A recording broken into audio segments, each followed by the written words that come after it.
is the Cary Harrison Files. CaryHarrison.com. Cary Harrison with you, your new best friend. Welcome to this new time slot as we have moved and expanded everything on the station. I brought Bobby Kennedy, Robert F. Kennedy Jr., onto KPFK, our mothership station here, a number of years ago. I think it's about 10 years ago, through a show. And he was on the side of clean water and air and really championing things that are valuable to most people, and then had a sudden change of heart. Obviously, it's hard to get real fans when you're somewhere on the center of things. People just go, well, you're supposed to do that. You're supposed to not pollute the water, so you don't get applause for doing the right thing.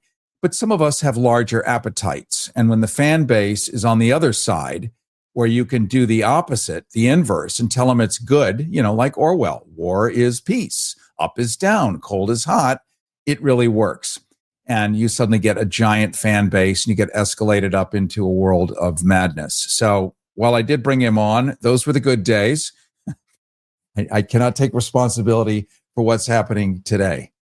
Well, I want to welcome me, you, everyone else to a world of political theater that is so absurd, so drenched in double dealing and bureaucratic bungling that it'd be comical if it weren't so catastrophic.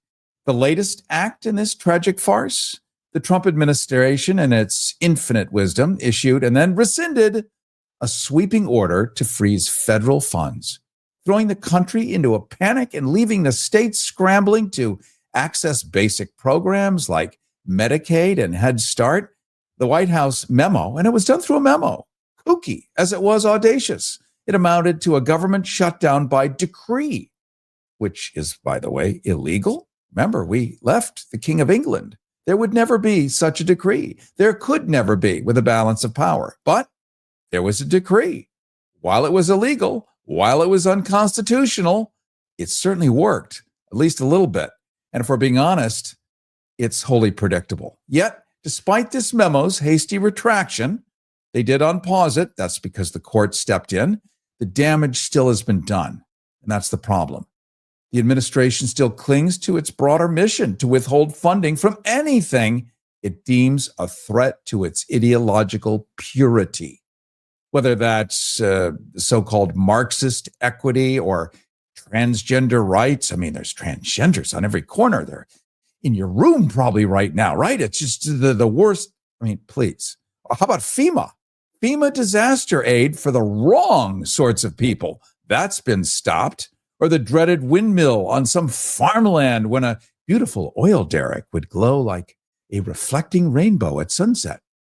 Meanwhile, the American taxpayer, you and me, that much abused beast of burden, is left bewildered, exhausted, uncertain about which services are going to exist tomorrow and which are going to be yanked out from underfoot like a cheap carnival rug. Poor grandma, stripped of her Social Security, which she paid into for 7 decades, and maybe relegated to eating little Friskies from the 99-cent store. You think she feels bait and switched? Joining us now is Karen Dolan, director of the Criminalization of Race and Poverty program at the Institute for Policy Studies. She's been watching the reckless gambit unfold in real time, and she warns us this isn't just incompetence. It's a calculated effort to cause chaos, keeping the public too disoriented to be able to fight back as their hard-earned tax dollars are funneled into the pockets of billionaires. I know, it's real. It's today. It's now. Karen Dolan, welcome to the Cary Harrison Files. Thank you so much, Cary. And thank you for doing what you do. I was just saying to Dr. Scott Ratson minutes earlier, these are acts of bravery. A month ago, maybe not. Today, right now, acts of bravery. Anybody who stands up, even slightly resistant to this stuff, has crosshairs painted on their back. That would be you. Let's talk for a second about this memo. I'm sending a memo for the White House to freeze funding that another branch of government decided. Was it sheer incompetence or a deliberate attempt to stoke confusion and fear? I think it was both. The memo was very poorly and vaguely written. I think that the incompetence behind that was quite clear, but it did achieve, its objective, which was to sow chaos and confusion. The way it was written in such vague and sweeping terms made it sound as if nearly every government program on the discretionary side of the side of the budget that Congress approves funding for, was at risk.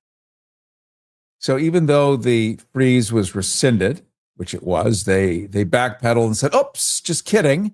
What dangers still loom for American families? Yeah, I think it's important to sort of dig into that a little bit. So the initial memo said, "Hey, we're freezing everything," and there was a list with 2,600 programs that were potentially on the chopping block, that have to report if they comport with Donald Trump's vision of a white supremacist society. And there was a footnote in the memo, a small footnote in small letters, that said that Medicaid and Social Security and programs that directly benefit individuals were exempt.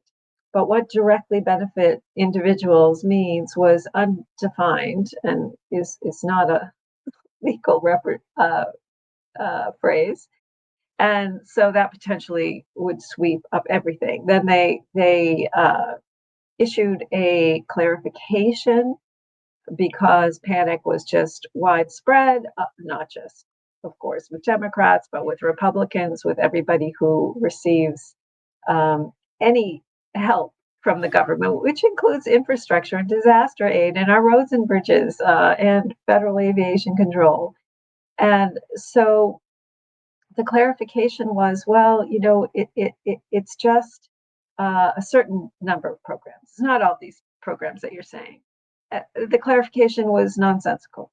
So immediately a lawsuit was launched, and a judge put a stay on that sweeping order until it could be figured out what they meant. And then immediately the White House press secretary put out a tweet that said, "Just kidding. We rescinded the memo, but we're not stopping the freeze." And so another judge stepped in and said, "That's not cute. That's not funny. That's dangerous." And on behalf of 22 states in the District of Columbia, he's issuing another stop action to prevent those funds from being frozen. It's like being in the ICU and somebody pinching your tube, just pinching it so the liquid doesn't flow through for, 20 seconds, and then undoing it and saying, "Just kidding." You That's could right. perish. And that is what happened even with these programs that were supposedly exempt, like Medicare. All 50 states reported that during the time on Tuesday when this memo was in effect, that they were unable to access funds through the portals for Medicaid. And the same was reported for disruptions in Head Start, which is childcare, and food for seniors, and education, and after-school programs. And across the board, the programs that were supposed to be exempt, in fact, the access to those much-needed funds was disrupted during that day.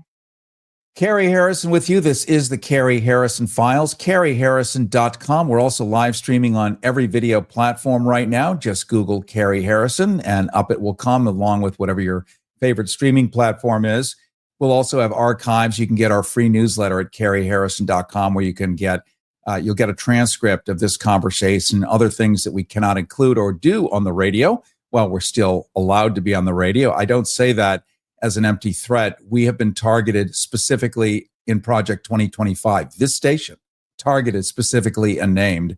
And as of yesterday with the New York Times, all public radio and PBS are in the crosshairs of them trying to figure out how to make it go away. All that to say, we're going to bring on the heroes, bring on the people who are brave, who are fighting to bring out information that you need critically, like Karen Dolan, who we're speaking to right now, director of the Criminalization of Race and Poverty program at the Institute for Policy Studies. And we're talking about the federal funding freeze and how it affects you and me. And she's warning this isn't just incompetence, it's a calculated effort to cause chaos, keeping the public too disoriented to fight back as their hard-earned tax dollars are funneled into the pockets of billionaires. Karen Dolan, let's go like 2 layers deeper. White supremacist nation, we all can sort of nod and go, yep, But what does that actually mean? Because there are people who are going to go, what's wrong with that? Well, there's plenty wrong with that because it becomes a monolithic society. What is wrong with that? Well, I mean, on its face, a country that is only for white males with billions of dollars, and it's a small lunch table. yes, and wives and lots of children, would be an untenable society, and a society without a workable government, civil servants, and just regular families who are not billionaires. Of course, wouldn't work. So on the face of that's terrible. But really, if you look at the reality, the heroes are all of the American people, because we will all be affected by shutting down government. So the programs that are still on the chopping block, and those include Social Security and Medicare, people should not be fooled. It isn't just through federal funding. It isn't just through executive order that Trump and the Republicans are trying to take away funding. It is through the budget. It is through funding the government. So all of these programs are on the chopping block, and we will all be affected. As I said, from disaster aid to transportation to healthcare to food to housing to education to everything that makes up our daily lives. That is all precariously at risk. And why? To free up money for tax cuts for Donald Trump, Jeff Bezos, Elon Musk, Mark Zuckerberg, and all the billionaires who want to line their pockets with our taxpayer dollars. So just being an English major, not a math major. In fact, I have to hire people to do simple math for me. I don't think in terms of balancing with numbers, but this is a balancing act. If you're going to cut trillions in taxes, it has to be paid for by money from somewhere else. That money, if it's being spent on programs like Medicare, on Social Security, on people's retirement, on food for old ladies, on Band-Aids, medicine, FEMA, et cetera, you've got $1 trillion being spent for the public. You unspend it for the public, it balances the tax cuts you've just given your buddies, and basically it's a wash, except that people get hurt. That's right. So the tax cuts are projected to cost about $5 trillion over the next 10 years, and they go overwhelmingly to the top 0.001%. This is not you and me. This is not the people who think that they have, a couple of $1 million maybe net worth per year, or some retirement fund with a couple $1 million in it. They're not the ones who are going to benefit. It's the ultra rich, the uber rich. There's a big difference between $1 million and $1 billion. I'm not sure everybody understands that. And the only way you can get $5 trillion to pay for this is to cut virtually everything else. So there's no way you can get that money, even by cutting just all the programs that we rely on, that's in the so-called discretionary budget that is approved every year by Congress. You have to also take from the mandatory budget, which is the Social Security, Medicare, and Medicaid. So most of Americans rely on one or more, and usually several, of these programs. And to have them cut is incredibly destabilizing. And the only thing it does is help the very rich get richer, and the rest of us sicker and more suffering and more death. Finally, Karen Dolan, how can we, citizens, listeners, viewers here on the Cary Harrison File, what can we do to cut through the noise and misinformation to understand what's really happening? Make sure that you're a lawmaker, regardless if they're a Republican, a Democrat, or an independent, at all levels, at your local level, at your state level, at the federal level. Know that you do not want these services cut. The cuts to these services across the board, Republican and Democrat, are hugely unpopular. It's like 80% of American people do not want cuts to these programs. And they also tax cuts for billionaires are exceedingly unpopular. So your lawmaker has to feel that pressure. Republican lawmakers also freaked out with the Trump memo on Tuesday, and that's part of the reason that they rescinded it, because Republican lawmakers also have people in their districts that rely on roads, bridges, health, housing, disaster aid, everything. Everybody relies on everything, so that it shouldn't be a partisan issue, but you have to make your voice heard. You must do that. And keep in mind, just because this memo was rescinded and there are some lawsuits temporarily staying the freeze, this is going to the Supreme Court. This is the purpose.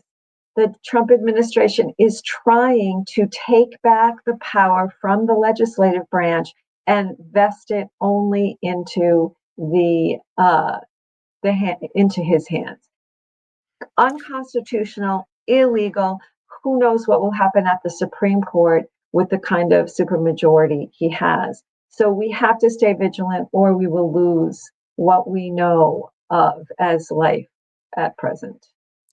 I remember President Obama.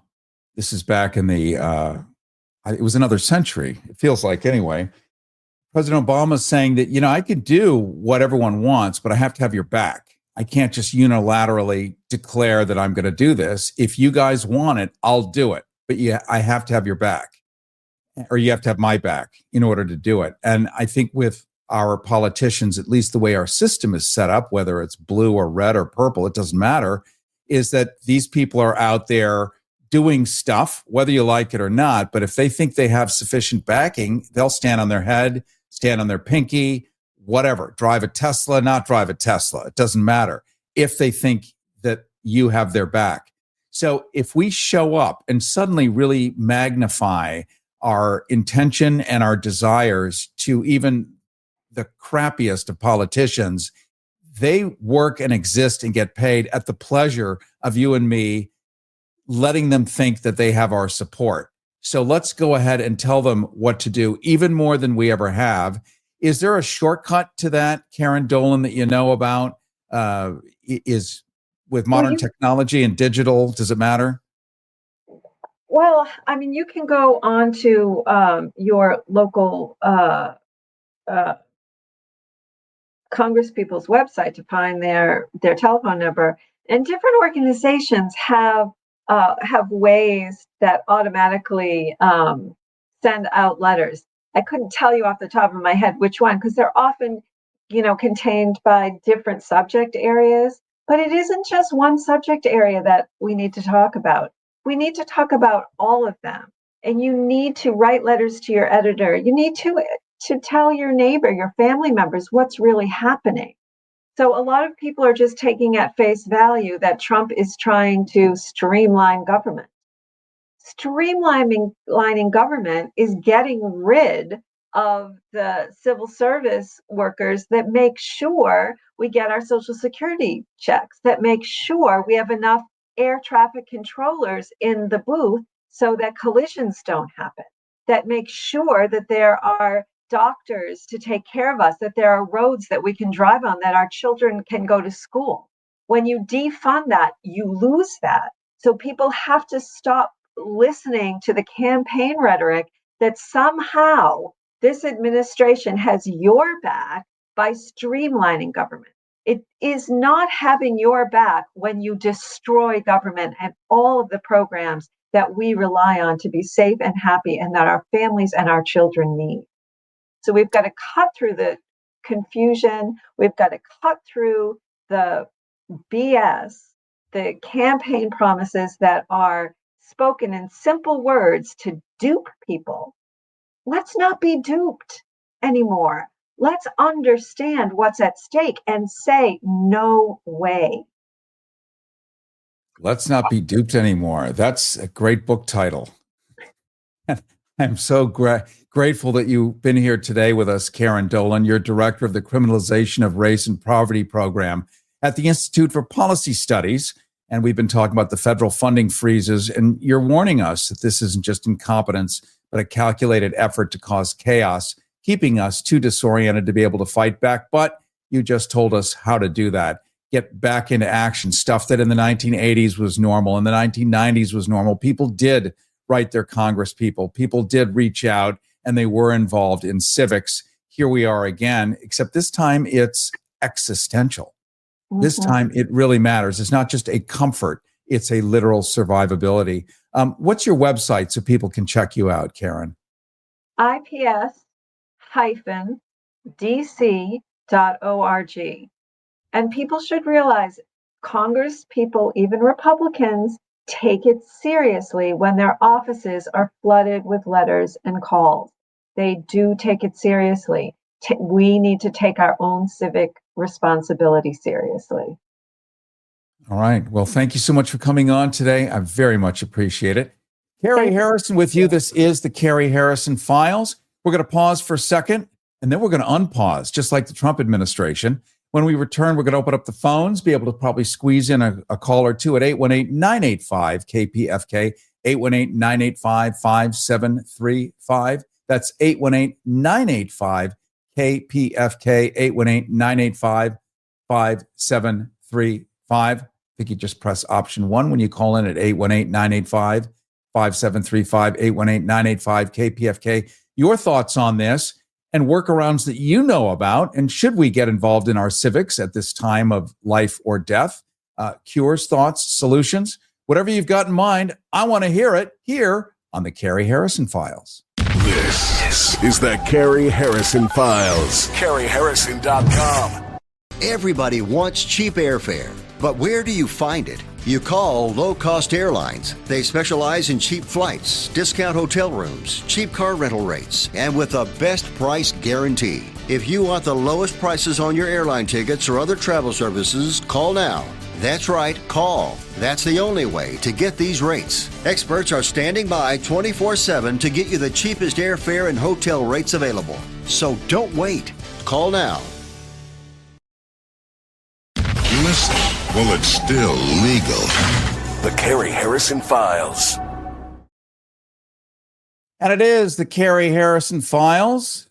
And I'm glad you're listening while it's still legal. It is still legal as of today. If you saw the New York Times yesterday and the day before, all public radio stations, that includes us, we here, including maybe some of our affiliates like K-Gay or KMEE in Palm Springs that are gay owned and operated. All of us are in the crosshairs right now. So hard to know how long legacy media will continue to be able to do its thing. So I want you to also get our free newsletter so we can stay connected and give you updates on what we learn is happening before it's published in things like newspapers days later, or they don't publish it because their advertisers won't like it. You can go to CaryHarrison.com, CaryHarrison, CaryHarrison.com. Sign up for our free newsletter where we're also going to give you transcripts so you can read the conversations and absorb it as you would like an ebook, which is better than if you're able to listen only for 10 minutes at a time, but you can get the whole and absorb the whole show because we've had 2 critical pieces of information brought out today, along with my favorite thing, solutions. Solutions matter. Let's go to the phones at 818-985-KPFK, 818-985-5735. Say hello to Joey. Joey, you're on the Cary Harrison Files. Hello, Joey. We can't hear you for some reason or another. We'll just put you on pause there. Wendell, unmute. Yes, Wendell in the control room. Please unmute. Yeah. Joey. There we go. I hear a voice. Can you hear me? Yes. You can hear me. Yeah. Yes. So this whole RFK Jr. thing, it's so fucking American. Oh, whoa. So fucking American. Thank you. Wendell, I'm sure you caught that. That's right. So watch your language, please. Okay, you're gone. It probably would have been good, but we do have to be careful because we still are a regulated entity, unlike regular streaming and regular cable. So what we're dealing with right now, of course, is an issue where all of us are feeling the pause and unpause of the freeze. This is the hors d'oeuvre at week number 2. The entree is yet to come. The Key to this, and we knew this from Stalin, he referred to weeding the garden, which was removing services and basically purging millions of people that weren't, as the Germans pointed out, productive. So the German T4 problem, the German T4 problem during World War II, T4 for Tiergarten 4, was to get rid of people who the Germans said led burdensome lives. Why would you get rid of Medicare? Because who's on Medicare? People under the Trump administration, or the way they look at it, under the way that billionaires look at it, lead burdensome lives. In other words, they're not productive the way they would like people to be productive. They're not generating enough, so they actually need help from the government. This is why we have a government, by the way, so that we don't have massive homelessness. We have it massively, but not just everybody, so that we don't have people starving on the streets, or we don't have zombieism going on. So we do have these social services because it is true. Some of us, things happen, we get in a car accident, we can no longer function the way we once did, even weeks or months earlier. We do need help. That's what the services are for. You take them away because you declare that people are leading burdensome lives. It somehow seems like you're giving them a gift by just letting them self-exterminate. Why else would the Trump administration go on the CDC website and pull HIV meds, where 30 million people around the earth are taking HIV meds in one form or another to keep from spreading a rampant virus? You do that because you hope, if you're a billionaire, that they will simply self-exterminate. That's the plot of the play, and I want to leave you with that so you think about it and understand the reality of what's going on.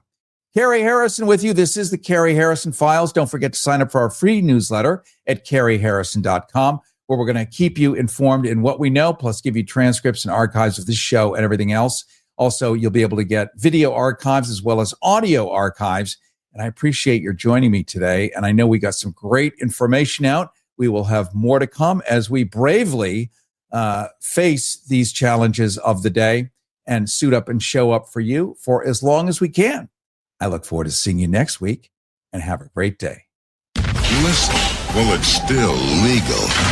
The Cary Harrison Files.